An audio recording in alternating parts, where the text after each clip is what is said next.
जो भी बच्चे क्लास में जुड़ रहे हैं अपना अपना नाम मैसेज करेंगे, अपना अपना नाम कमेंट करिए जल्दी कि हाँ सर हम क्लास में जुड़ चुके हैं और समझ में चीज़ें मतलब क्लियर दिख रही है स्क्रीन।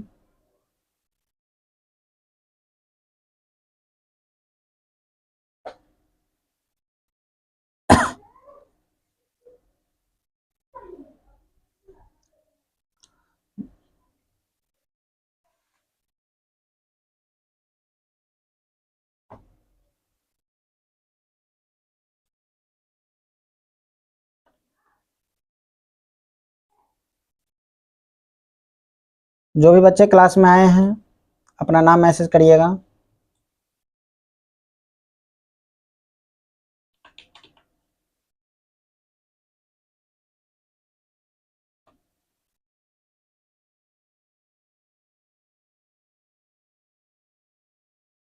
चलिए, धनराज कुमार और प्रिया कुमारी कह रही कि सर क्षेत्रमिति वाला चैप्टर का एक वीडियो बनाइएगा और समझाइएगा। जी बिल्कुल, आ रहे हैं, धीरे धीरे वहाँ भी आएंगे, उन चीज़ों पर भी चर्चा होगी।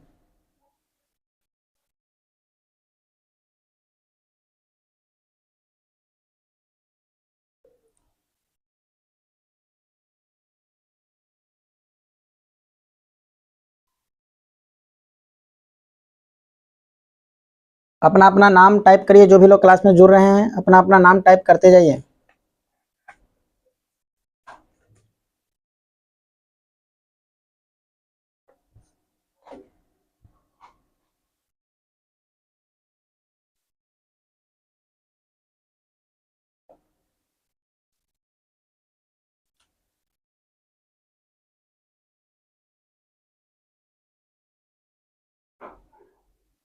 सत्या कुमारी, वेरी गुड।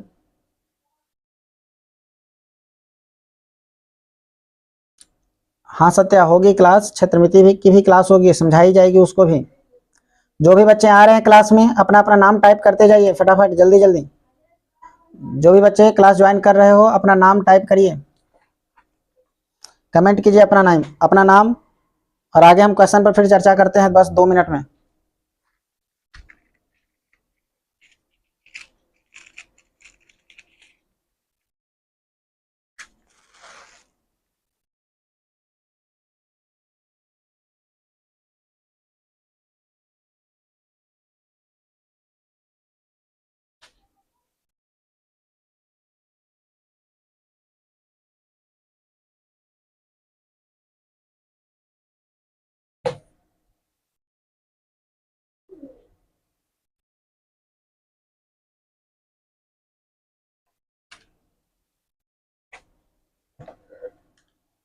समय से सारे के सारे बच्चे जुड़ जाइए, क्योंकि कल की क्लास में बच्चों, कल ऑफलाइन जो भी क्लासेज होगी, कल के क्लास में इन चीज़ों को हम कॉपी में भी चेक करेंगे।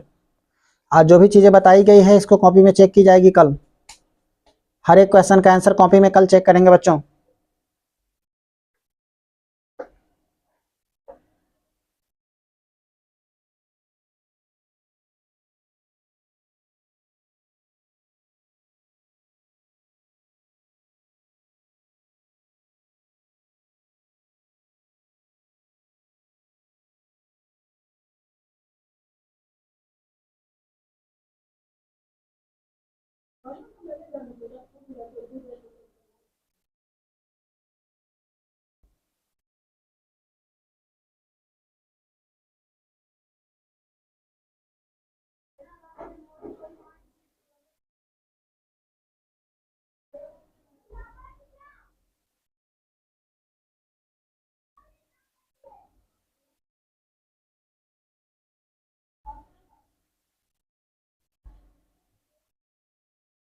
जो भी बच्चे क्लास में आए हैं अपना नाम कमेंट करिए जल्दी जल्दी, और उम्मीद करते हैं कि सारे के सारे बच्चों को क्लियर दिखाई दे रही होगी हर एक चीज़।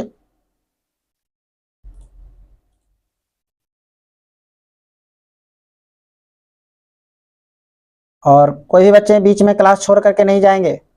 चलिए आगे बढ़ते हैं बच्चों, बिना आपका टाइम बर्बाद किए हुए। 6:11 हो रही है। जो भी बच्चे जुड़े हैं वेरी गुड, किशन और गोलू। किशन गोलू जुड़ चुके हैं, सत्या आ चुकी है, धनराज आ चुका है।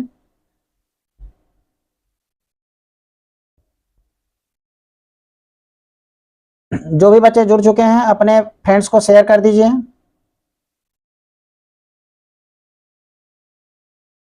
जो जो बच्चे क्लास में आ चुके हैं वो अपने फ्रेंड्स में शेयर कर दीजिए वीडियो को। चैनल लिंक जल्दी जल्दी लिंक भेज दीजिए बच्चों चैनल का, सारे के सारे बच्चे।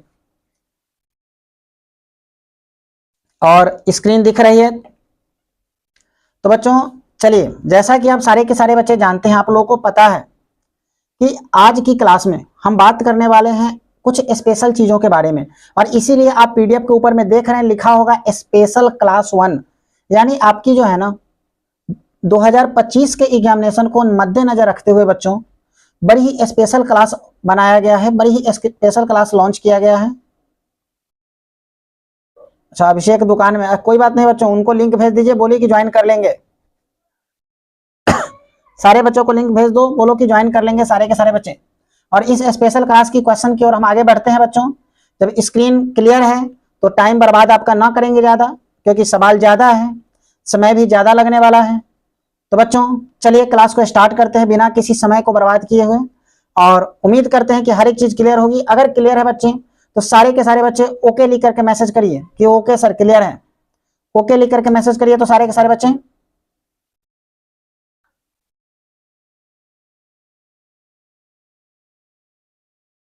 सारे के सारे बच्चे ओके लिखिए जल्दी से कि स्टार्ट किया जाए। बोलिए यस सर।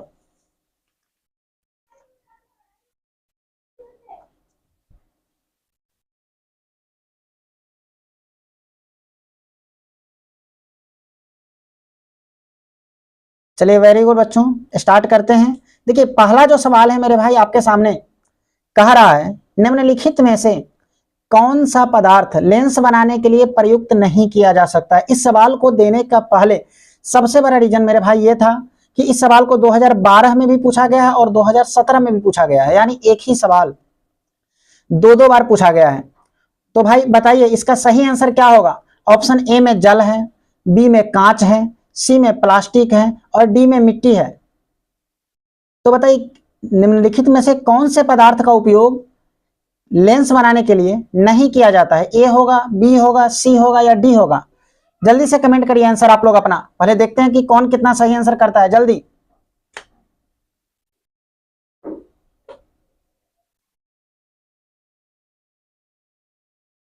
चलिए सत्या कुमारी मैसेज की है सी ऑप्शन यानी कि प्लास्टिक। किशन कुमार का D option glowing edit A option. Kishan Kumar D option. Vinita sorry ये क्या है, सत्या कुमारी डी ऑप्शन। चलिए बच्चों जानते हैं कि आखिर इसका सही आंसर होगा क्या। मेरे भाई इसका सही आंसर डी होगा, क्योंकि देखिए जल की अगर हम बात करें ना तो जब लेंस बनाने की बात होती है तो जल उसमें प्रयुक्त होता है, कांच का भी उसमें उपयोग किया जाता है। तो सामने वाला जो ग्लास लगा रहता है ना वो कांच भी उसमें रहता है, ठीक है, या कांच का भी ग्लास होता है। उसके अलावे अगर हम बात करें बच्चों प्लास्टिक की, तो आप चश्मा देखे होइएगा, चश्मा के फ्रेम में ना प्लास्टिक का भी प्रयोग किया जाता है। यानी अगर हम बात करें लेंस बनाने के लिए ना तो एक मिट्टी ही एक ऐसा पदार्थ है जिसका उपयोग लेंस बनाने के लिए नहीं किया जा सकता है। यानी इसका सही आंसर बच्चों क्या होगा, डी इसका सही आंसर होगा। सारे के सारे बच्चे क्वेश्चन भी लिखेंगे और उसका सही आंसर भी बताएंगे। चलिए क्लियर है यहां तक। बढ़ते हैं अब हम अगले सवाल की तरफ। अगला जो हमारा दूसरा सवाल है मेरे भाई, ये सवाल देखिए, कह रहा है एक उत्तल लेंस की क्षमता एक डायऑप्टर है तो उस लेंस की फोकस दूरी क्या होगी। यह सवाल 2018 में पूछा गया है। जो आपके सामने अभी सवाल दिख रहा है स्क्रीन पर वो 2018 का सवाल है। इस सवाल में कह रहा है कि एक उत्तल लेंस की क्षमता अगर एक डायऑप्टर है तो उस लेंस की फोकस दूरी क्या होगी। बताइए, प्लस 10 सेंटीमीटर होगा या माइनस 10 सेंटीमीटर होगा, प्लस 100 सेंटीमीटर होगा या माइनस 100 सेंटीमीटर होगा। दूसरा का आंसर क्या होगा। सत्या कुमारी मैसेज की है सी आंसर कि plus 100 centimetre. Aryan Kumar message किए हैं डी। धनराज मैसेज किया है डी। और देखते हैं किन किन का क्या आंसर आता है और बच्चों का। धनराज का डी है। देखो बच्चों, चलिए इसके आंसर को समझते हैं। जैसा कि क्वेश्चन ने कहा कि एक उत्तल लेंस की, बच्चों जब कभी भी उत्तल लेंस की बात हो ना, तो हमेशा याद रख, माइंड में एक चीज सेट कर लीजिएगा, चाहे उत्तल दर्पण हो चाहे उत्तल लेंस हो, जब कभी भी इसके मानों की बात हो तो आंसर हमेशा धनात्मक आएगा, यानी पॉजिटिव आएगा। तो -100 या -10 तो कभी हो ही नहीं सकता। तो दो आंसर तो हमारा पहले चला गया, ठीक है। अब बचा हमारे पास दो ऑप्शन, ऑप्शन ए बचा और ऑप्शन सी बचा। देखिए गौर से, ये दोनों पहले हट गए यहां से, ठीक है, क्योंकि इस दोनों में से कुछ होने वाला है ही नहीं। जब कभी भी इस तरह का प्रश्न पूछे ना, तो पहले देखिए उत्तल लेंस है तो माइनस में तो आंसर आएगा नहीं। अब बचा हमारे पास ए और सी, कि सर जी ए होगा या सी होगा। तो देखिए जब कभी भी अगर आपसे पूछे कि एक डायऑप्टर लेंस की क्षमता है ना, तो वो 100 गुना होता है उसकी फोकस दूरी। कितनी होती है? 100 गुनी उसकी फोकस दूरी होती है। तो इसका आंसर हो जाएगा बच्चों +100 सेंटीमीटर। इसकी आंसर कितनी हो जाएगी? तो आप कहिएगा +100 सेंटीमीटर हो जाएगी, यानी इसका आंसर होगा मेरे भाई सी। क्लियर है? तो जो भी बच्चे सी आंसर बताए हैं बिल्कुल सही जवाब है उनका। किशन कुमार सी बताया था, वेरी गुड। और ये धनराज कुमार डी बताए थे, ग्लोइंग एडिट आप भी डी बताए हुए थे। शता कुमारी आप भी डी बताए थे। इसका सही आंसर क्या होगा? तो सी होगा, वेरी गुड। चलिए अगले सवाल की तरफ आप बढ़ें। हर चीज क्लियर है ना बच्चों? अगर क्लियर है तो एक बार यस सर बोलिए, जल्दी से मैसेज कीजिए यस सर। जितने भी बच्चे देख रहे हैं जल्दी से यस सर मैसेज कीजिए, और चलते हैं अगले सवाल की तरफ।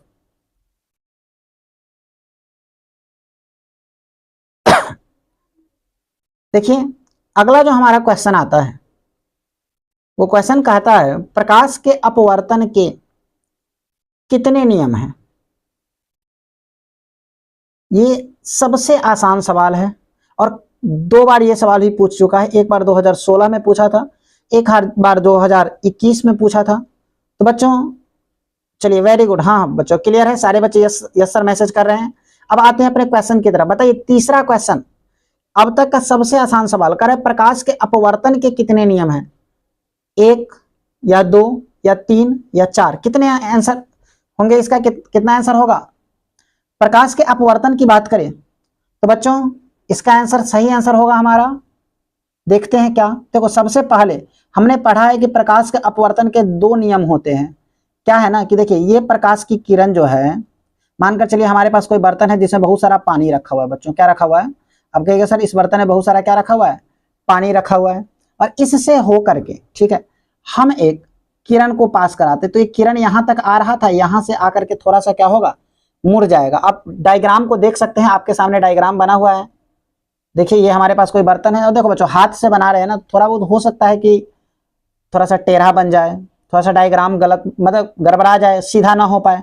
तो उसके लिए आप लोग नाराज नहीं होइएगा, थोड़ा बहुत कम मैनेज करके चलिए, जल्द ही इन चीजों पर भी समाधान किया जाएगा। क्लियर है?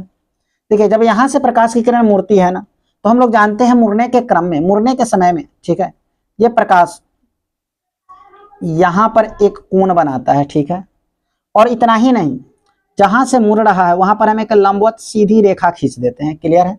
ये भी आपने पढ़ा है, कहिएगा जी सर बिल्कुल क्लियर है। देखिए आने वाले किरण को, ये जो किरण आ रही है ना, इस आने वाले किरण को बच्चों हम आपतित किरण कहते हैं। यहां से निकलने वाले किरण को हम लोग परावर्तित किरण कहते हैं। सॉरी एक मिनट बच्चों, हाँ, आने वाले को आपतित किरण कहते हैं, और यहाँ से नीचे जाने वाले किरण को हम लोग क्या कहते हैं? जो मुड़ा है उस किरण को अपवर्तित किरण कहते हैं। ठीक है, एक ऐसा बिंदु जिस बिंदु पर आकर के ये जो किरण है ना, यह किरण मुड़ गया है, इस बिंदु को हम लोग कहते हैं बच्चों, क्या पता है आपको? इस बिंदु को आपतन बिंदु कहते हैं। ठीक है, आने वाले को आपतित किरण, मुड़ कर जाने वाले को अपवर्तित किरण, उस बिंदु को आपतन बिंदु। और इसके बीच में ना आप देख रहे हैं कि हमने एक ब्लू कलर का, इसको मैं थोड़ा सा रेड भी कर दे रहा हूं, ये रेड कलर का जो हम एक लाइन खींचे हैं, इस लाइन को क्या कहते हैं? जल्दी से कमेंट करके आप लोग बताइए। ये जो सीधी लंबवत रेखा हमने खींची है, इस लाइन को क्या कहते हैं? जल्दी से कमेंट कीजिए और बताइए क्या कहेंगे इस लाइन को।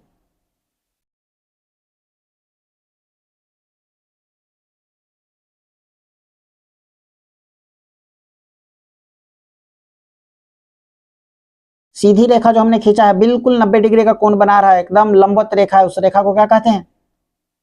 तो मेरे भाई इस रेखा को हम लोग कहते हैं अभिलंब। इस रेखा को क्या कहा जाता है? तो आप कहिएगा कि सर इस रेखा को कहते हैं अभिलंब। देखो चीजों को ना आप लोग, ये कॉन्सेप्चुअल क्लास है, आप इन चीजों को समझने का प्रयास करिए। इस रेखा को हम क्या कहते हैं बच्चों? तब कहिएगा सर ये रेखा कहलाएगा अभिलंब। क्लियर है? यहां तक कोई दिक्कत नहीं होनी चाहिए। तो प्रकाश के अपवर्तन का जो पहला नियम है, उस नियम में यही कहा गया है कि प्रकाश की किरण जब एक माध्यम से दूसरे माध्यम में प्रवेश कर रही है, सबसे पहले तो प्रकाश के अपवर्तन को समझिए कि क्या होता है। तो कहता है कि जब प्रकाश की किरण एक माध्यम से दूसरे माध्यम में प्रवेश करती है ना, तो पथ से विचलित हो जाती है, और उसी को हम लोग क्या कहते हैं? प्रकाश का अपवर्तन कहते हैं। और इसके दो नियम हैं, हमने टिक भी लगाया है दो नियम में। पहला नियम कहता है कि सारे के सारे, देखिए, आपतित किरण, अपवर्तित किरण तथा इस आपतन बिंदु पर जो ये हम लंबवत सीधा रेखा खींचे ना, ये खींचा गया अभिलंब, तीनों के तीनों एक ही तल में होंगे। इसी को कहा जाता है अपवर्तन का पहला नियम। दूसरा नियम होता है बच्चों, दूसरा जो हमारा नियम है, एक मिनट, दूसरा जो हमारा नियम है ना, उस नियम को कहा जाता है साइन आई बट्टे, दूसरा नियम होता है साइन आई बट्टे साइन आर। साइन आई का मतलब क्या हुआ सर? देखिए, आई का मतलब होता है आपतन कोण, और आर का मतलब यहां होता है अपवर्तन कोण। इसको एंगल ऑफ इंसिडेंट कहते हैं आपतन कोण को, और एंगल ऑफ रिफ्रैक्शन कहते हैं अपवर्तन कोण को। क्लियर है? ठीक है। और हमेशा याद रहा, हाँ बिल्कुल सही है, आई बराबर हमेशा क्या होगा? आर के होगा। क्लियर है? चलिए, तो जैसा कि आप जानते हैं बच्चों कि आपतन कोण जो होता है ना, वो हमेशा अपवर्तन कोण के क्या होता है? बराबर होता है। लेकिन यहां पर आपतन कोण अपवर्तन कोण के बराबर नहीं होगा, क्योंकि किशन हम प्रकाश के परावर्तन नहीं, हम बात करें प्रकाश के अपवर्तन की। तो यहां जो दूसरा नियम होगा ना, उस दूसरा नियम में क्या होगा? तो आपतन कोण की ज्या और परावर्तन कोण की ज्या एक अनुपात होता है। यानी आप कह सकते हैं कि सर इसका मतलब यह हुआ कि साइन आई जो होगा ना, एक मिनट बच्चों, इसका मतलब हुआ कि साइन आई जो होगा वह साइन आर के क्या होगा? का अनुपात होगा। ऐसे होगा साइन आई बटे साइन आर। ठीक है? और इसका जो अनुपात होता है ना, ये अनुपात एक नियतांक होता है। नियतांक का मतलब कांस्टेंट होता है। आप नियतांक की जगह पर हमने के का यूज किया है, आप कुछ भी यूज करके देख सकते हैं। क्लियर है? तो बच्चों, और ये जो है ना प्रकाश के परावर्तन का जो यह दूसरा नियम है, इसी नियम को हम लोग क्या कहते हैं? तो आप कहेगा सर इसी नियम को कहा जाता है स्नेल का नियम। इसी नियम को हम क्या कहते हैं? तो इसी को कहा जाता है स्नेल का नियम। उम्मीद करते हैं कि क्लियरली आपको सभी चीजें समझ में आ रही होगी। इसी नियम को मेरे भाई कहते हैं स्नेल का नियम। क्लियर है? चलिए आगे बढ़ें।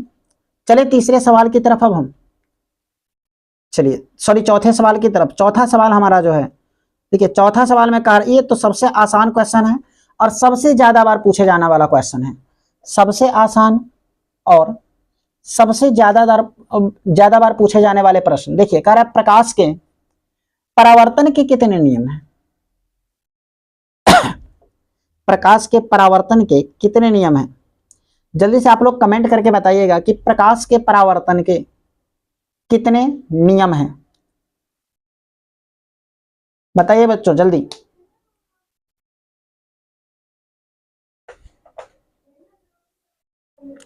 चलिए इसका आंसर बच्चे बता रहे हैं बी, यानी कि 2। बिल्कुल सही है, वेरी गुड। प्रकाश के परावर्तन के भी 2 नियम हैं और अपवर्तन के भी 2 नियम हैं। क्लियर है? देखिए अगर हम बात करें बच्चों प्रकाश के परावर्तन के नियम की, ठीक है, तो देखिए कितना बढ़िया है। ये हमारे पास कोई दर्पण है, ठीक है, हमने एक दर्पण लिया जिसका एक भाग क्या कर दिए बच्चों? पेंट कर दिए। एक भाग हम क्या कर दिए? पेंट कर दिए। क्लियर है? पेंट करने के बाद ऊपर वाला जो तल बचा हुआ है, देखिए थोड़ा सा हमने आपको पहले भी कहा था बच्चों कि अपना ये जो दर्पण हम बना रहे हैं ना, इसमें हो सकता है कि थोड़ा लाइन का दिक्कत हो, टेढ़ा लाइन पड़े, तो उसके लिए आप निश्चिंत रहिए, कोई दिक्कत है, घबराने की जरूरत नहीं है। ये जो ऊपर वाला ये तल है ना, जिधर जिसके अपोजिट में हम पेंट नहीं किए हैं, ठीक है, वो तल हमारा क्या होगा? परावर्तक तल होगा। जिधर से प्रकाश की किरण टकराती है तो आप कहिएगा सर परावर्तक तल कौन सा होगा? तो मेरे तीर जिनको देखिए मेरे भाई, ये है मेरा परावर्तक तल। कौन सा तल है? जिधर से हम तीर एरो का साइन आपको दिखा रहे हैं ना मेरे बच्चों, वही है परावर्तक तल। वो कौन सा तल है? परावर्तक। और ये नीचे वाला जो तल है जिधर हम कलर कर दिए हैं, वह है हमारा अपरावर्तक तल, अपरावर्तक सतह। ठीक है? अब देखिए होता क्या है, होता कुछ यूं है ना कि प्रकाश की किरण, ठीक है, जब आती है तो यहां से सीधा प्रकाश की किरण आया, टकराया इस दर्पण के सतह से, और वापस लौट करके चला गया, ठीक है। इसे ही तो कहा जाता है प्रकाश के का परावर्तन, ठीक है, कि प्रकाश के किसी सतह से टकरा कर लौटने की क्रिया को क्या कहा जाता है, प्रकाश का परावर्तन। चलिए अनिकेत गेमिंग, वेरी गुड, सारे के सारे बच्चे लगभग क्लास में जुड़ चुके हैं, बहुत अच्छी बात है। देखिए ये है हमारा, वेरी गुड, 1 का बी, जी बिल्कुल 1 का बी ही आंसर होगा। कैसे होगा इस पर हम थोड़ी सी चर्चा कर लेते हैं बच्चों। देखिए कह रहा है ये प्रकाश की किरण आई, दर्पण से टकराई और वापस लौट गई, लौटने की इस क्रिया को ही प्रकाश का परावर्तन कहते हैं। अगर गौर से इसको आप देखिएगा ना, तो ये आपतित किरण और परावर्तित किरण जब मिल रहा है तो यहाँ पर बीच में एक कोण का निर्माण हुआ, ठीक है।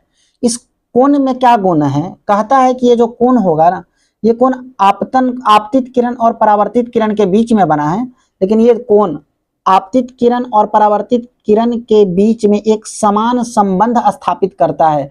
और वो समान संबंध क्या है कि जितना डिग्री से आपतन कोण आया है, जितना डिग्री से आपतन कोण आया है उतना ही डिग्री से परावर्तन कोण भी जितना डिग्री से आपतित किरण आया है बच्चों, परावर्तित किरण भी उतनी ही डिग्री से जाएगी, ठीक है। यानी अगर आपतित किरण 60 डिग्री का कोण बनाते हुए तल से मिला तो परावर्तित किरण भी 60 डिग्री का कोण बनाते हुए ही तल से मिलेगा। क्लियर है, मतलब कहने का ये हुआ बच्चों कि ये है, मानकर चलिए हमारा आपतित किरण, ये है आपतित किरण, इसका मान अगर आई है और इस परावर्तित किरण को अभी आपने कहा था क्या कहते हैं, आर कहते हैं।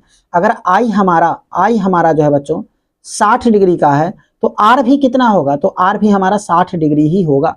क्लियर है, आर भी हमारा क्या होगा बच्चों, 60 डिग्री ही होगा। यानी जैसे किरण आया है वैसे ही जाएगा, जितना सीधा आएगा उतना सीधा जाएगा। तो मेरे प्यारे बच्चों एक बात मुझे बताइए, आप इसी टॉपिक पर थोड़ा सा ना हम एक और बात आपसे पूछते हैं। आपके सामने ये दर्पण है, ठीक है, एक दर्पण हम यहाँ लेते हैं मानकर चलिए, ठीक है। देखो यहाँ पर हमने इस किरण को एकदम टेढ़ा करके लाए हैं, के टाइप का, तो जाएगा भी एकदम टेढ़ा होकर के टाइप का ही, ठीक है। लेकिन मेरे भाई अगर, ठीक है,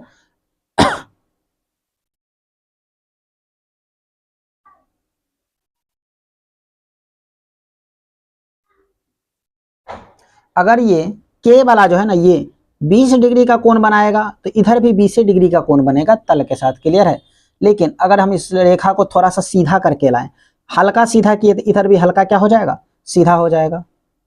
इसको थोड़ा और सीधा किए तो ये भी थोड़ा और क्या हो जाएगा, सीधा हो जाएगा। अब मानकर चलो इसको हम पूरा का पूरा सीधा लाएं तो वापस भी किरण किस होकर के जाएगा, बिल्कुल पूरा का पूरा क्या होगा, सीधा ही जाएगा, ठीक है। पूरा का पूरा किरण क्या होगा, सीधा आएगा तो सीधा जाएगा, मतलब 90 डिग्री का कोण बना करके आ रहा है तो 90 डिग्री के कोण बना करके ही जाएंगे भी। क्लियर है, उम्मीद करते हैं कि चीजें समझ में आ रही होगी, ठीक है। चलिए आगे बढ़ते हैं। तो देखिए प्रकाश के परावर्तन की अगर हम बात करें बच्चों नियमों की, तो 2 नियम है इसके। पहला नियम कहता है कि ये आपतित किरण, परावर्तित किरण तथा ये आपतन बिंदु पर खींचा गया अभिलंब, ये है आपतन बिंदु, यहाँ पर खींचा गया अभिलंब, तीनों का तीनों एक ही तल में होंगे। दूसरा नियम कहा है कि कोण आई जो है ना वो कोण आर के हमेशा क्या होगा, तो बराबर होगा। क्लियर है, तो इसका सही आंसर मेरे भाई क्या होगा, ऑप्शन नंबर 2 होगा इसका सही आंसर। क्लियर है, इसका सही आंसर होगा ऑप्शन 2, यानी सॉरी बी इसका सही आंसर होगा जिसमें 2 लिखा हुआ है। क्लियर है, चलिए आगे बढ़े। चौथा के बाद हमारा जो 5वां सवाल आता है, देखिए कह रहा है किसी माध्यम के अपवर्तनांक का मान क्या होता है। ये भी 3 बार पूछा हुआ है, यानी इंपॉर्टेंट है। कह रहा है 2015 में, 2019 में और 2021 में ये सवाल 3 बार पूछे गए हैं। तो इसका आंसर होगा, अभी हमने बात किया था प्रकाश के अपवर्तनांक पर, अपवर्तन पर बात की तो हमने आपको कहा था कि साइन आई और साइन आर जो होता है ना एक अनुपात होता है, ठीक है। और ये अपवर्तन का दूसरा नियम था जिसे स्नेल का नियम भी कहा जाता है बच्चों, ठीक है, साइन आई बट्टे साइन आर, ठीक है। तो इसका आंसर ए होगा, बी नहीं होगा मेरे भाई, इसका आंसर क्या होगा, ए होगा। चलिए वेरी गुड, इसका आंसर क्या होगा, ए होगा। तो इस पर ज्यादा डिस्कशन करने की जरूरत नहीं, क्योंकि अभी जस्ट हम बात किए थे कि ये स्नेल का नियम भी है। चलिए आगे बढ़ें। अगला जो हमारा सवाल है वह देखिए कितना बढ़िया सवाल है। कह रहा है एक उत्तल लेंस क्या होता है, 2013 में पूछा गया है सवाल।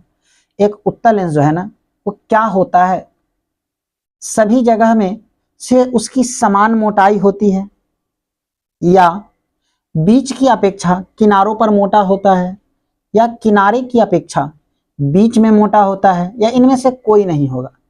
चलिए बच्चों जल्दी इसका आंसर दीजिए, क्या होगा इसका आंसर, बताइए जल्दी बताइए इसका सही आंसर क्या होगा। छठा का सही आंसर बताइए, ए होगा, बी होगा या सी होगा। देखिए उत्तल लेंस जिसको कॉन्वेक्स लेंस भी कहा जाता है, अगर हम बात करें उत्तल लेंस की ना, तो हमेशा याद रखिएगा ये किनारों की अपेक्षा बीच में ज्यादा मोटा होता है। आपको अगर नहीं समझ में आया तो एक डायग्राम से मैं आपको समझाता हूँ। ये देखिए, ये हमने एक लेंस बनाया आपके सामने में, ठीक है। इस लेंस में देखो ये, एक मिनट बच्चों, ये अगर आपको सही से नहीं लग रहा है तो अब देखिए,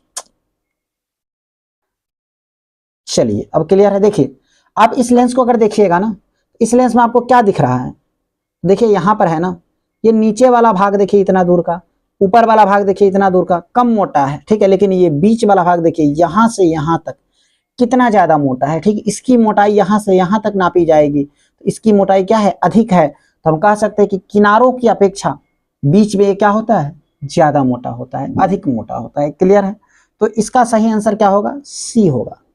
छठा का सही आंसर क्या होगा, आप कहेगा कि सर सी होगा। क्लियर है। चलिए अगले सवाल की तरफ हम बढ़ते हैं। अब अगला जो हमारा सवाल आता है वो कह रहा है सोलर कुकर में प्रयोग किया जाता है। ये 2018 में पूछा गया प्रश्न है।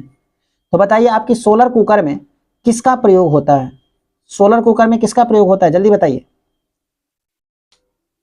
सोलर कुकर में प्रयोग होता है बच्चों, बी नंबर इसका सही आंसर होगा, उत्तल दर्पण का। वेरी गुड आर्यन कुमार, दिलशाद खान, बहुत अच्छा।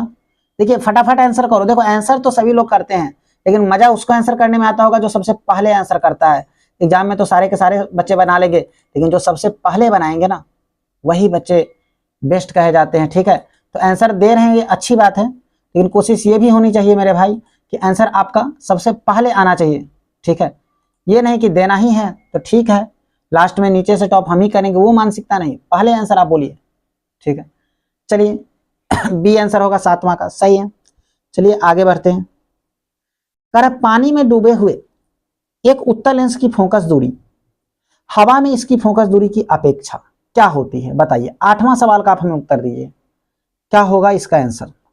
8 का आंसर क्या होगा, कम हो। कह रहा है पानी में डूबे हुए अगर एक उत्तल लेंस है, ठीक है, उसकी फोकस दूरी जो है वह हवा में इसकी फोकस दूरी की अपेक्षा अधिक होगी या कम होगी, कि इनमें से कोई नहीं होगी, कि अपवर्तित रहती है, कि कोई परिवर्तन नहीं होगा।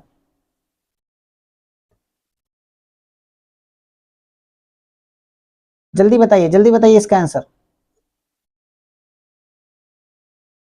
इस क्वेश्चन का आंसर बताइए। किशन कुमार कह रहे हो रीडिंग करिए सर, किसका रीडिंग करें। देखिए बी नंबर को आंसर होगा, सही बात है। कम होता है, पानी में डूबे हुए लेंस की फोकस दूरी जो है ना, हवा में इसकी फोकस दूरी की अपेक्षा में क्या हो जाती है, कम हो जाती है। क्लियर है।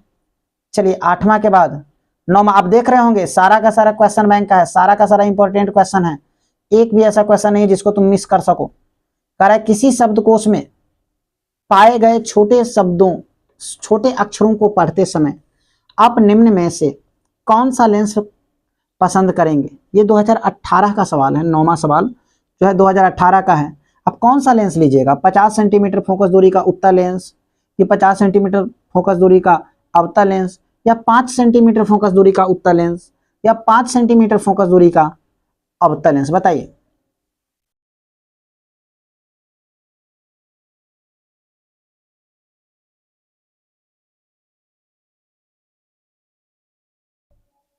देखिए इसका आंसर कौन कौन आंसर दे सकते हैं, चलिए।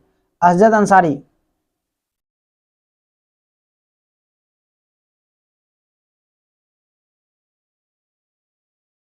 बताइए इसका आंसर कौन दीजिएगा। Very good. देखिए इसके आंसर की अगर हम बात करें बच्चों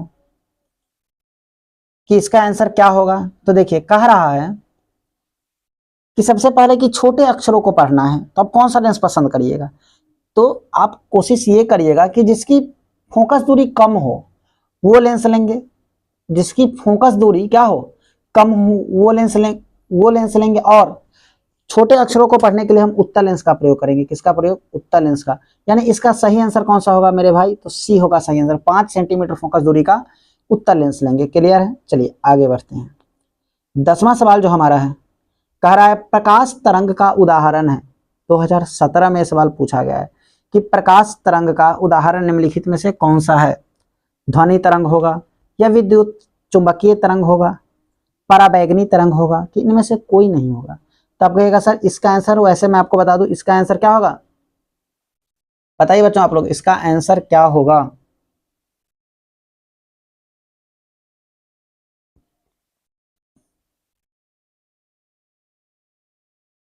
जल्दी जल्दी बताइए क्या होगा इसका आंसर। इसका आंसर बी होगा, बी, विद्युत चुंबकीय तरंग होगा इसका आंसर। क्लियर है? सी वाले, ए वाले आप लोगों की आंसर गलत है। इसका आंसर क्या होगा? तो बी होगा, बी नंबर का आंसर सही है, विद्युत चुंबकीय तरंग। चलिए बच्चों 11वें सवाल की तरफ हम चलते हैं। ठीक है, देखिए हमारा जो 11वां सवाल है बड़ी प्यारा सवाल है, कई बार क्लास में भी इस पर चर्चा हो चुकी है।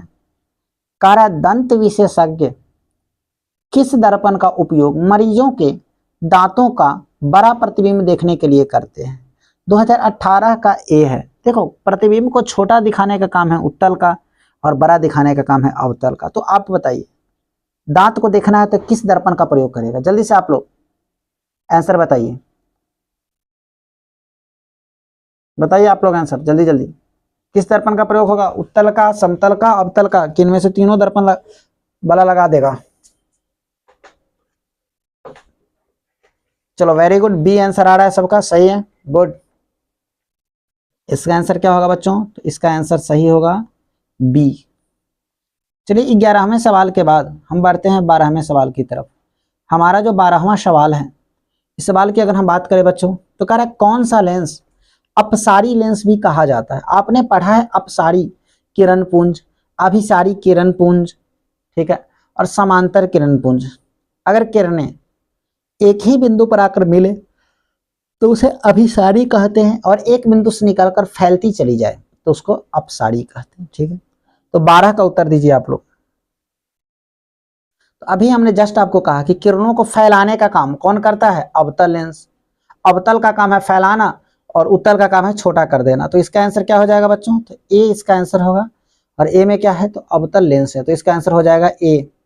किशन इसका आंसर ए होगा मेरे भाई, बी नहीं होगा। ठीक है, अवतल लेंस इसका आंसर होगा। चलिए आगे बढ़े। 12 के बाद जो हमारा 13वां सवाल है, गौर से इस सवाल को देखिए। 13वां सवाल की अगर हम बात करें बच्चों,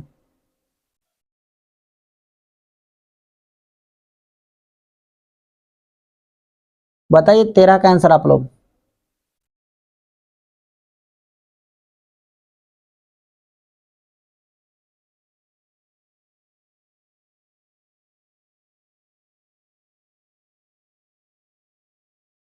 तेरह का आंसर आप लोग दीजिएगा। कर एक प्रयोग में अवतल दर्पण द्वारा किसी बिंब का प्रतिबिंब एक पर्दे पर प्राप्त किया जाता है। दर्पण की फोकस दूरी को निर्धारित करने के लिए प्रयोगकर्ता को मापने की जरूरत है। और ये सवाल 2018 में पूछा गया है। क्या मापने की जरूरत है? दर्पण तथा पर्दा के बीच की दूरी को, दर्पण तथा बिंब के बीच की दूरी को। ठीक है, ए और बी दोनों होगा, या इनमें से कोई नहीं होगा। ठीक, जल्दी से बच्चों 13 का आंसर बताइए।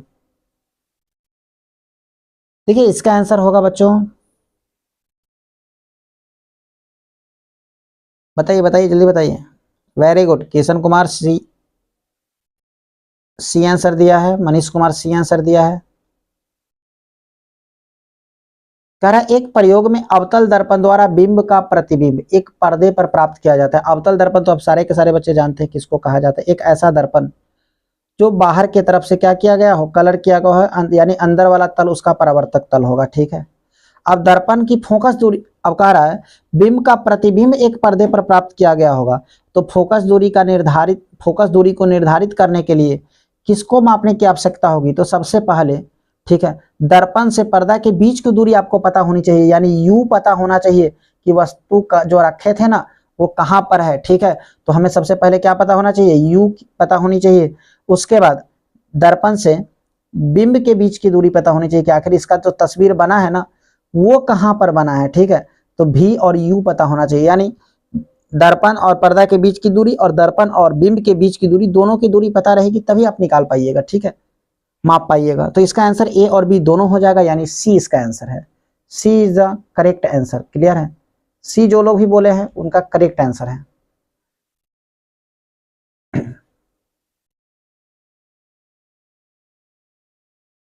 चलिए अगले सवाल की तरफ बढ़ते हैं बच्चों।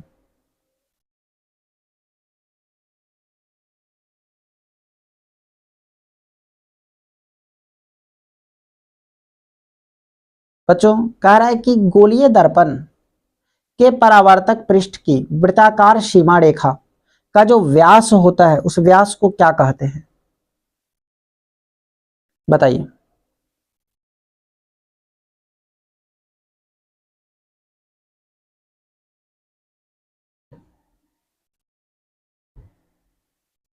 डिम्पल आप कह रहे हैं कि सर इंग्लिश में बोलो प्लीज।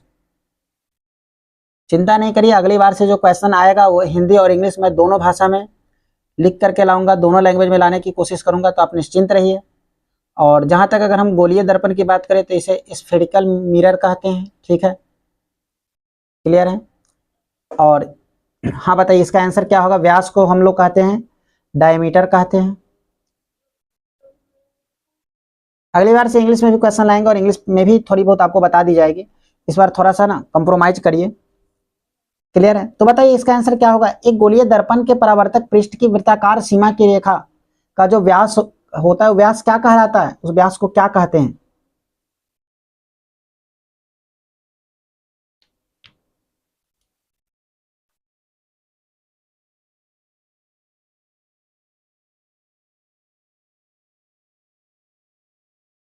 देखो गोलीय दर्पण का जो बच्चों त्रिज्या होता है ना उसको वक्रता त्रिज्या कहते हैं, ठीक है। रेखा के व्यास को हम वक्रता त्रिज्या थोड़ी कहते हैं। तो आप सारे के सारे बच्चे इसका आंसर बी में जो बोल रहे हैं वो गलत बता रहे हैं। इसका राइट आंसर होगा डी, ठीक है। क्योंकि किशन कुमार हमें लग रहा है कि बगल में गूगल लेकर के बैठा हुआ है और मेरे क्वेश्चन का आंसर ये गूगल पर से करके कॉपी पेस्ट कर रहे हो क्या? मेरे भाई आप लोग गूगल पर से कोई नहीं बताइएगा, अपने मन से आंसर दीजिए और सही से आंसर दीजिए, ठीक है। चलिए इसका सही आंसर रियली में डी होगा क्योंकि वो गोलीय दर्पण का द्वारक होता है, ठीक है। चलिए अगली सवाल की तरफ हम बढ़ते हैं। 15वां सवाल जो है कह रहा है निम्नलिखित में कौन उत्तल दर्पण की फोकस दूरी है जिसकी वक्रता त्रिज्या 32 सेंटीमीटर है, ठीक है। ये तो बहुत आसान सवाल है।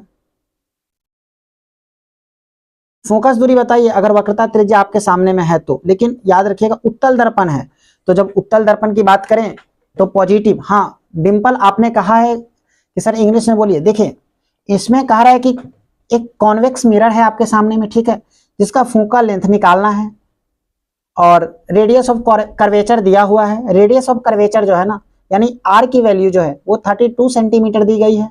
आप इसकी फोकल लेंथ बताइए कितनी होगी? जल्दी से डिम्पल बताओ जल्दी। और सारे किशन कुमार वेरी गुड, जल्दी जल्दी। किशन कुमार ये आसान क्वेश्चन है, वेरी गुड, बहुत अच्छी बात है। चलिए तो इसका आंसर क्या होगा? देखिए कभी कभी आप लोग ना सॉल्व भी किया करिए। आप जानते हैं कि एफ बराबर होता है r/2। एफ बराबर क्या होता है तो कहिएगा सर r/2 होता है, ठीक है। आपके सामने r दिया हुआ है 32। r कितना दिया है? 32। वक्रता त्रिज्या को r से ही डिनोट करते हैं तो 32/2 कितना हो जाएगा? 16। और हमने अभी जस्ट आपको कहा उत्तल लेंस की जब कभी बात करें तो पॉजिटिव की निगेटिव, आप कहिएगा सर पॉजिटिव। आंख बंद करके कहिएगा सर उत्तल लेंस है तो पॉजिटिव ही होगा, उत्तल दर्पण है तो भी पॉजिटिव ही होगा। तो +16 इसका आंसर होगा, यानी हमारा जो आंसर आने वाला है वो क्या आने वाला है? अच्छा आप लोग आ भी गया, सी आंसर आएगा, वेरी गुड। चलिए आगे बढ़ें और सारे के सारे बच्चे इसको नोट भी करते जाइए, कल आपकी कॉपी चेक भी होगी ऑफलाइन क्लास में। चलिए 16वां सवाल देखिएगा। 16वां सवाल बताइए क्या होगा? कह रहा है किसी लेंस द्वारा उत्पन्न आवर्धक का एसआई मात्रक क्या है? अगर कोई लेंस है ना उस लेंस से जो आवर्धन उत्पन्न होता है उस आवर्धन का एसआई मात्रक बताइए। चलिए जल्दी से बताइए 16 का आंसर।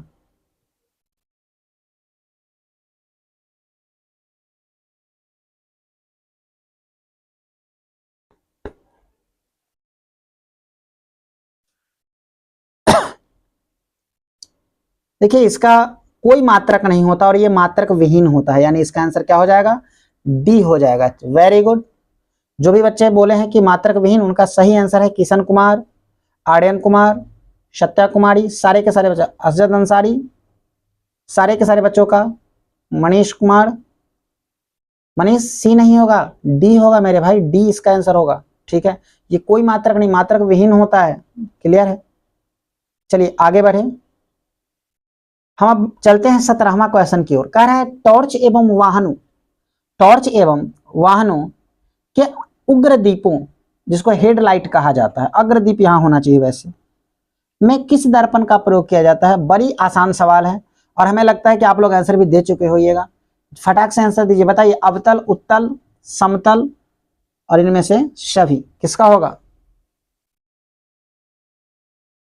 अग्रदीप का मतलब मेरे भाई साइड मिरर नहीं होता है, सामने वाला होता है। ठीक है, तो सामने में किसका उपयोग किया जाता है? हेडलाइट्स में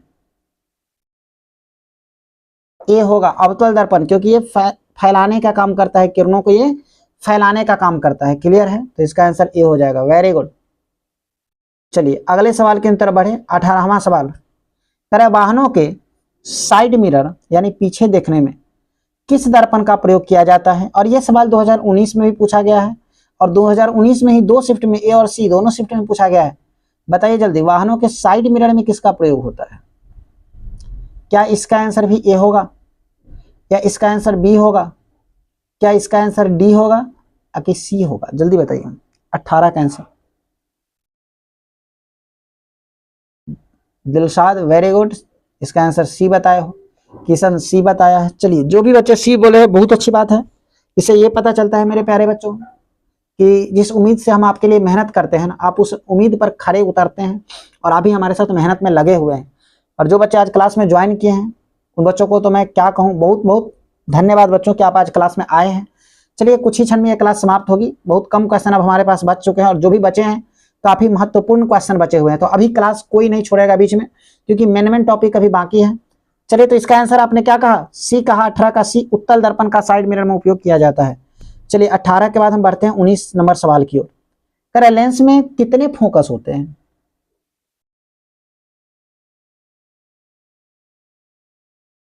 एक बच्चा कह रहा है, किशन कह रहा है कि सर हार्ड क्वालिटीज दीजिए। ठीक है, बिल्कुल हार्ड क्वालिटीज आएगा, ऐसे ऐसे क्वेश्चंस आएंगे जो आप सिर्फ देखेंगे, आंसर हम ही बताएंगे। ठीक है, थोड़ा सा पैसेंस रखिए। अभी आपकी केवल एक क्लास हमने ली है फिजिक्स की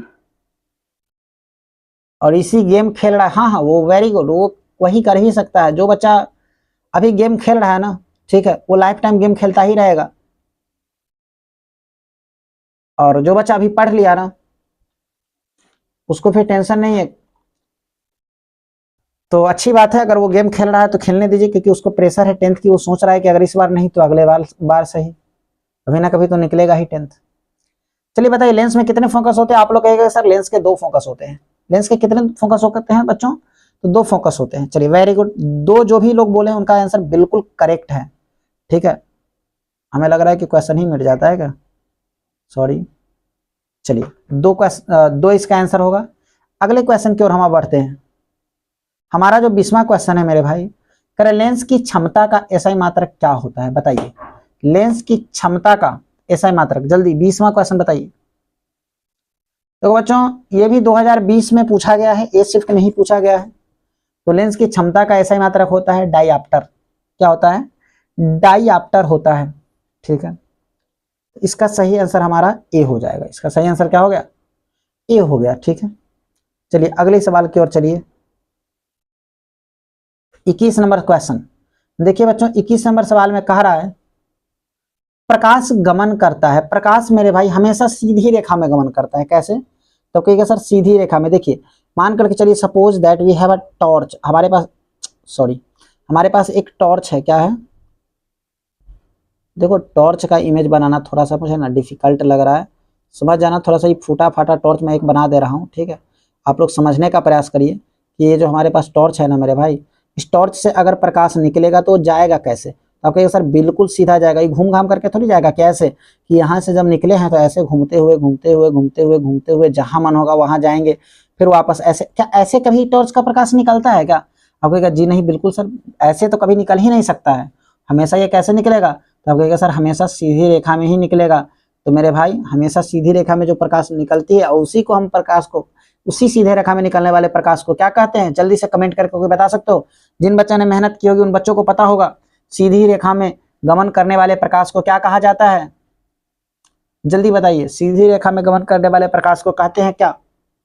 फटाक से बताइए। हम अगली सवाल की ओर चलने से पहले इसका आंसर आप लोग दीजिए, और इसका आंसर हो जाएगा मेरा सीधी रेखा। इसका सही आंसर क्या हो जाएगा बच्चों? सीधी रेखा, ये आंसर होगा।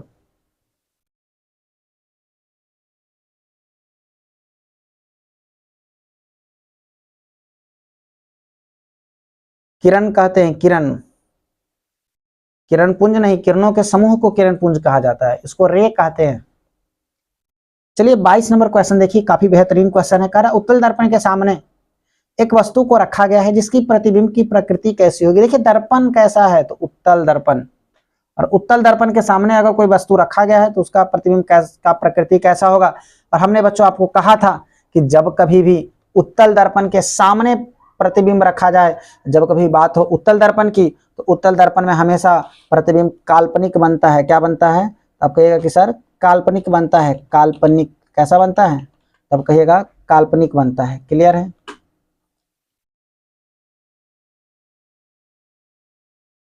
और काल्पनिक यानी कि इसका आंसर क्या हो जाएगा? ए हो जाएगा बच्चों, इसका आंसर हो जाएगा ए। चलिए क्लियर है, आगे बढ़ें। Very good.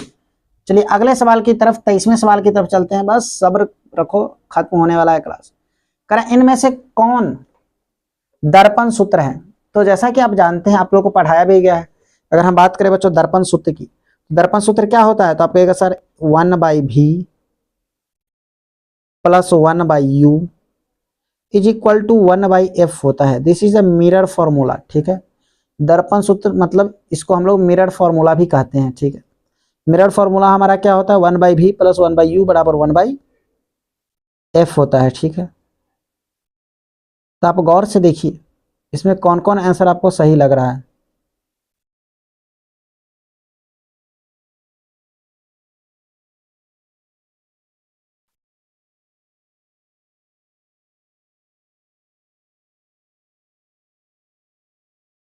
तो मेरे भाई इसका सही आंसर ए होगा। अच्छा बी में भी, सॉरी बी में भी वही लिखा गया है 1/u प्लस 1/v बराबर 1/f। हाँ, तो मेरे भाई ए और बी होगा। ये टाइपिंग मिस्टेक थोड़ी सी हो गई है। इसका आंसर दोनों वन, आप नीचे मिरर फार्मूला देखिए, जहां जहां भी आपको 1/v प्लस 1/u बराबर 1/f दिखे, समझ जाइएगा कि वही उसका सही आंसर होगा। क्लियर है? अगले सवाल की तरफ हम बढ़ते हैं। देखिए हमारा जो 24वां सवाल है, कह रहा है निम्नलिखित में से किस लेंस को अभिसारी लेंस कहते हैं। और ये सवाल आपसे पूछा गया है 2020 में। ठीक है, यह सवाल आपसे 2020 के ए शिफ्ट में पूछा गया है। तो बताइए इसमें से अभिसारी लेंस किसे कहते हैं बच्चों? 24 नंबर सवाल का आंसर दीजिए। उत्तल लेंस को अभिसारी कहते हैं कि अवतल को अभिसारी कहते हैं? उत्तल एवं अवतल दोनों को कहते हैं कि बाईफोकल को कहते हैं?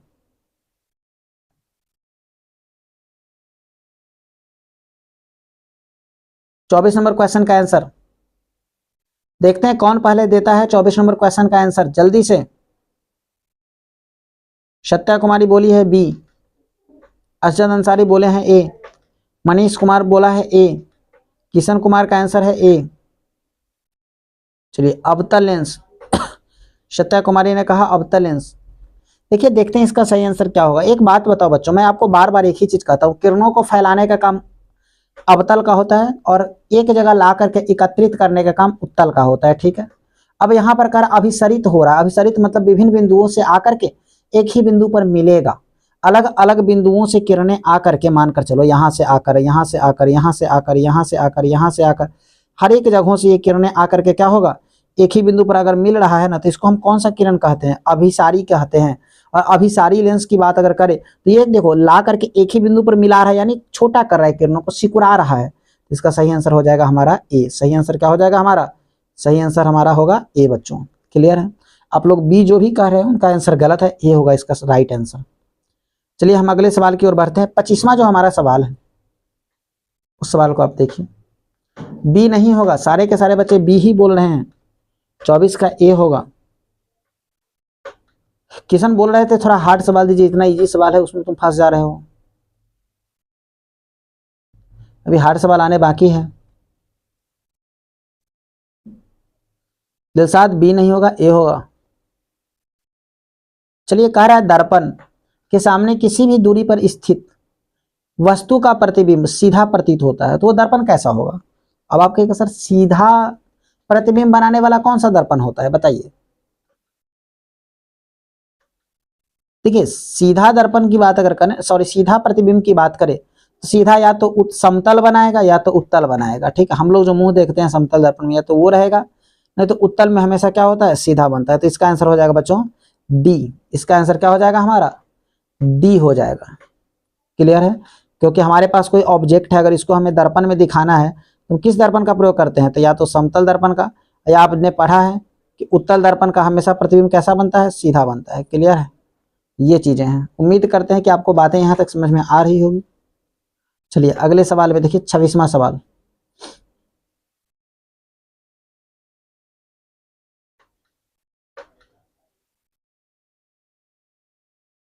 देखिए आप हमें, आपने कहा कि सर आंसर समझा दीजिए। देखिए इसका आंसर अगर आपको नहीं समझ में आया ना तो मैं फिर से आपको बताता हूँ। एक बात बताइए, अगर हमें दर्पण में मुंह देखना है, ठीक है, तुम घरों में किस तरह के दर्पण का प्रयोग करते हैं। आप कहिएगा सर उत्तल दर्पण का। मानकर चलिए कोई आदमी है यहाँ पर, ठीक है, इस आदमी को अगर हम इस दर्पण के सामने खड़ा कराएंगे तो इसका तस्वीर कैसा दिखेगा, ये आप हमें बताइए। आप कहिएगा सर बिल्कुल जैसा है वैसा ही दिखेगा, ऐसा ही दिखेगा, या आप ही हमें बताइए थोड़ा सा, या इसका शरीर ऐसे पैर ऊपर और सर नीचे ऐसा दिखेगा क्या। आप कहिए बिल्कुल नहीं सर, ऐसा तो दिख ही नहीं सकता है। ठीक है, ऐसा तो कभी भी देख ही नहीं सकते हैं हम, हमेशा इसका तस्वीर कैसा दिखेगा, सीधा ही दिखेगा। क्लियर है, तो ये दर्पण हमारा कौन सा हो गया, समतल दर्पण, क्योंकि हम घर में यूज करते हैं तो मुंह ऊपर ही दिखता है, पैर नीचे ही रहता है, जैसे हम खड़े रहते हैं वैसे ही दिखता है। क्लियर है, तो ये हमारा हो जाएगा समतल दर्पण। और एक उत्तल दर्पण भी ऐसा दर्पण है जिसमें अगर हम बात करें बच्चों प्रतिबिंब की, तो ये हमेशा कैसा बनता है, तो सीधा है, तो सीधा ही इसका प्रतिबिंब भी बनेगा। क्लियर है, चलिए आगे बढ़ें। 26वां सवाल देखिए, करें निम्नलिखित में किस माध्यम में प्रकाश की चाल सबसे अधिक होता है। किस माध्यम में, कांच में होता है कि पानी में होता है कि लोहा में होता है कि निर्वात में होता है। 26 का आंसर आप लोग बताइए।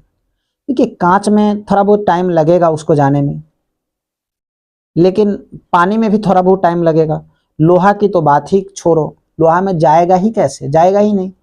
लेकिन मेरे भाई सबसे, हाँ 26 का आंसर ए होगा। कैसे ए होगा किशन, थोड़ा बताइएगा, कमेंट करिएगा कैसे ए होगा। ए थोड़ी होगा, कह रहा है निम्नलिखित में किस माध्यम में प्रकाश की चाल सबसे अधिक होगी, तो निर्वात में ना होगा। कोई रुकावट नहीं पैदा कर रहा है, भाग रहा है सीधा। किसी इंसान को बोले कि यहाँ से चलना शुरू करो, ठीक है, मानकर चलिए हम यहाँ से पानी बह रहा है, एक एग्जाम्पल लेते हैं, या कोई आदमी पानी बह रहा है और इस पानी पर किसी आदमी को दौड़ने के लिए कहूँ, तो ये दौड़ रहा है दौड़ रहा है दौड़ रहा है दौड़ रहा है, दौड़ते दौड़ते दौड़ते दौड़ते यहाँ आया। क्या यहाँ आने में इसको मानकर चलते हैं कि 10 मिनट का टाइम लगा। कितना का टाइम लगा, 10 मिनट का टाइम लगा। अब एक ऐसा समय आया कि बारिश खत्म हो गई, पानी खत्म हो गया, ठीक है। अब इस व्यक्ति को फिर से बोलो कि भाई एक राउंड मारो ना यहाँ से, फिर से इस आदमी ने दौड़ना शुरू किया यहाँ, और यहाँ से यहाँ तक आया। अब बताओ क्या अभी भी इसको दौड़ने में 10 मिनट ही लगेगा, नहीं, क्योंकि पानी रुकावट पैदा कर रहा था। ठीक है, पानी क्या कर रहा था, रुकावट पैदा कर रहा था। अब ये हो सकता है कि 4 मिनट में, हो सकता है 5 मिनट में ही ये जगह दूरी को तय कर ले। ठीक है, तो ये चीजें होती हैं। क्लियर है यहाँ तक कि कोई दिक्कत। तो सबसे प्रकाश की सबसे अधिक चालन बच्चों निर्वात में होता है, और ये इंपॉर्टेंट सवाल है, ये 2020 के एम शिफ्ट में पूछा भी गया है। ठीक है, अच्छा तुम डी नहीं बोले हो किशन, एक और किशन है वो डी बोला है। चलिए 27वां क्वेश्चन देखते हैं। 27 नंबर क्वेश्चन को देखिए, कह रहा अवतल दर्पण के सामने वस्तु को कहां रखा जाए ताकि प्रतिबिंब उल्टा, वास्तविक और समान आकार का बनेगा। अवतल दर्पण है आपके सामने में, उस अवतल दर्पण के सामने में आप वस्तु को कहां रखिएगा बताइए, ताकि आपका प्रतिबिंब कैसा बनेगा, उल्टा बनेगा, वास्तविक बनेगा और समान आकार का बनेगा। 27 का आंसर दीजिए। अवतल दर्पण के सामने में आपको, चलिए समझाते हैं थोड़ा सा इसको। एक अवतल दर्पण है, मान करके चलिए यही हमारा है अवतल दर्पण।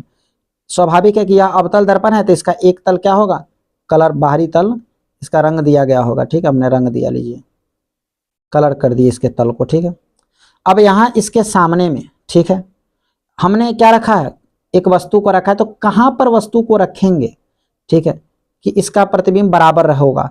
तो आपने पढ़ा है कि अगर वस्तु को हम सी पर रखते हैं, वक्रता केंद्र पर रखते हैं, कहाँ रखते हैं, वक्रता केंद्र पर रखते हैं, तो इसका प्रतिबिंब वास्तविक भी बनेगा और उल्टा भी बनेगा, यानी नीचे ऐसे बनेगा, ठीक है।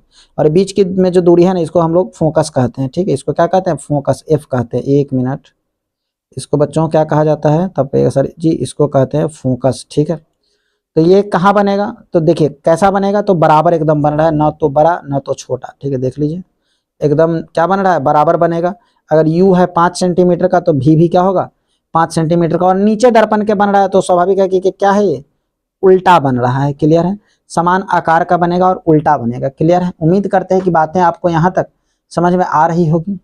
चलिए, तो इसका सही आंसर क्या होगा, तो आप कहिएगा सर जी सी होगा इसका सही आंसर, 27 का आंसर सी होगा। मेरे भाई 8वें सवाल की अगर हम बात करें, तो 8वां सवाल कह रहा है उत्तल दर्पण से बना प्रतिबिंब। देखिए समझ में आया था 27 नंबर क्वेश्चन में, किसी कोई डाउट, सी अगर उसका हमने आंसर कहा तो उसमें किसी को कोई समस्या, कोई डाउट तो बताइए। सी ही आंसर होगा, बिल्कुल right, very good Kishan Kumar, सही आंसर बोले हो, सी होगा। फोकस कौन बोल रहा है, डी कैसे होगा, सी होगा, सी। चलिए 28 नंबर सवाल पर आते हैं। Growing at it, C answer, very good, सही है। देखिए 28वां सवाल, 28वां सवाल में आपको कह रहा है उत्तल दर्पण से बना काल्पनिक प्रतिबिंब होता है, और इस सवाल 2021 के ए शिफ्ट में पूछा गया है। कैसा होता है उत्तल दर्पण से बना काल्पनिक प्रतिबिंब, बताइए। आपके सामने ए में कह रहा है सीधा एवं आवर्धित, उल्टा एवं आवर्धित, सीधा एवं हाश्रित, सीधा एवं ह्रासित, इनमें से कोई नहीं। तो इसका सही आंसर क्या होगा बच्चों, इसका सही आंसर होगा सीधा भी बनेगा और ह्रासित भी बनेगा, ठीक है। तो यानी इसका सही आंसर क्या हो जाएगा, सी हो जाएगा। इसका सही आंसर क्या हो जाएगा, 28 का सही आंसर हो जाएगा सी, क्लियर है। 29वां देखिए, 29 नंबर भाई क्या नहीं समझ में आया, ये हमेशा उत्तल दर्पण जो है ना, उत्तल दर्पण देखो हमेशा ये सीधा ही प्रतिबिंब बनाएगा। ये हमेशा वस्तु अगर इस पर यहाँ रखिएगा ना, तो इसका प्रतिबिंब हमेशा या तो पीछे बने या तो आगे बने, वो मैटर नहीं करता है, लेकिन बनेगा ऊपर में ही, ठीक है। सीधा ही प्रतिबिंब बनाएगा, क्लियर है। 29वां नंबर में देखिए, 29वां नंबर सवाल कह रहा है, हाँ तो इसका आंसर क्या था, सी था, क्लियर तो है। 29 में कह रहा है एक गोलीय दर्पण की फोकस दूरी 20 सेंटीमीटर है, तो यह गोलीय दर्पण कैसा होगा, प्लस 20 सेंटीमीटर है।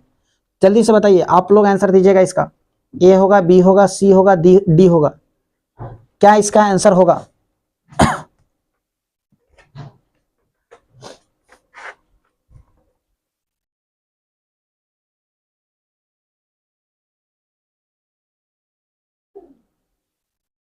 उनतीस का आंसर दीजिए, 29 का। अगर फोकस दूरी 20 सेंटीमीटर है, वो भी प्लस में प्लस 20 सेंटीमीटर है, तो कैसा होगा। हम बार बार बच्चों आपको एक ही चीज कहते हैं कि मेरे भाई अगर बात कभी भी करें प्लस का तो उत्तल दर्पण, माइनस का तो अवतल दर्पण, ठीक है। समतल की बात अभी होगी ही नहीं, कहीं समतल की बात हो भी नहीं रही, ठीक। दो ही चीजें कहेंगे हम, उत्तल या तो अवतल दर्पण, क्लियर है। तो इसका उत्तल होगा या अवतल, तो प्लस में है, किसान चिंता करने की आवश्यकता नहीं है। ये आपकी आखिरी क्वेश्चन है, ठीक है। 29 और इसके बाद एक सवाल और है, 30 सवाल ही आपके लिए आज लाया गया था। हाँ लेकिन मेरे भाई तैयार रहना, अगली बार से बहुत सारे सवाल आने वाले हैं। 2-3 घंटे की मैराथन क्लास चलेगी ढंग से, तो आप लोग तैयार हमेशा रहिएगा, अच्छे से लाइव क्लास में जुड़िएगा। मजा आता है ना, अगर मजा आ रहा है तो यस सर कमेंट करो, तो जल्दी से सारे के सारे बच्चे बोलो यस सर मजा आ रहा है। सारे के सारे बच्चे कमेंट करिए जल्दी जल्दी। लाइव क्लास आज का जो है, ये जो क्वेश्चन आपको मिल रहा है, इस क्वेश्चन को देख करके, इस क्वेश्चन को बता करके आंसर, किन किन बच्चों को मजा आ रहा है जल्दी से यस सर कमेंट करो,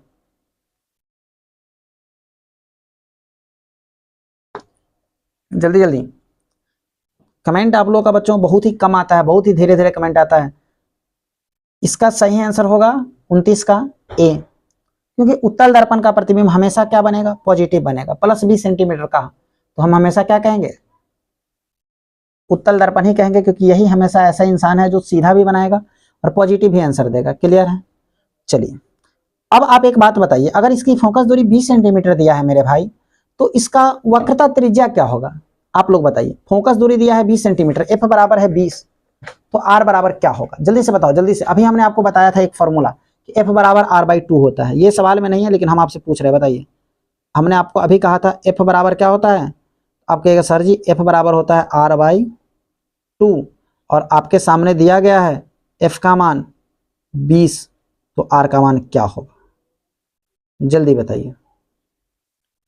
आर का मान क्या होगा?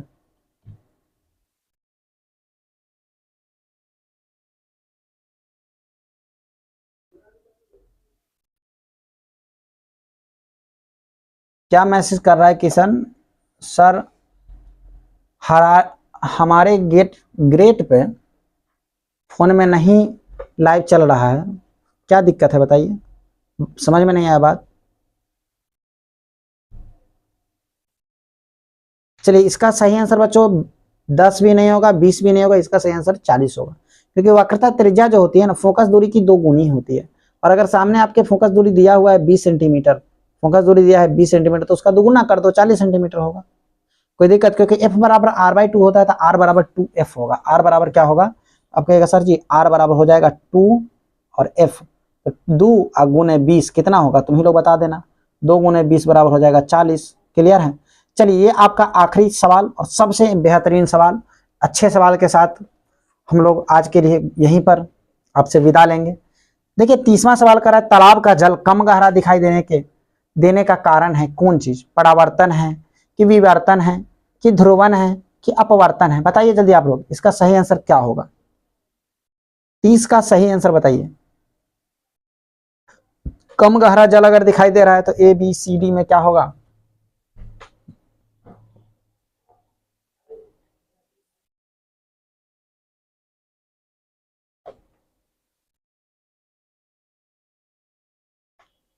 सही आंसर है, इसका सही आंसर होगा सी, क्योंकि प्रकाश के अपवर्तन के कारण ही, ठीक है, प्रकाश के अपवर्तन के कारण ही तालाब का जल कम गहरा दिखाई पड़ता है। जैसे आप कभी बाल्टी वगैरह गिलास में पानी भर लीजिए, सॉरी हाँ, आप एक बाल्टी में पानी भर लीजिए और इस बाल्टी में ना पानी भरने के बाद जब देखिएगा, या मान कर चलिए इसमें एक छोटा सा सिक्का गिरा देते हैं नीचे पेंदी में, ठीक है, और पेंदी में सिक्का गिराने का जब इस सिक्का को आप देखिएगा ना, तो आपको सतह से थोड़ा सा उठा हुआ दिखेगा, ठीक है, यानी कम गहराई में आपको नजर आएगा। क्लियर है? तो ये होता है प्रकाश के अपवर्तन के कारण ही।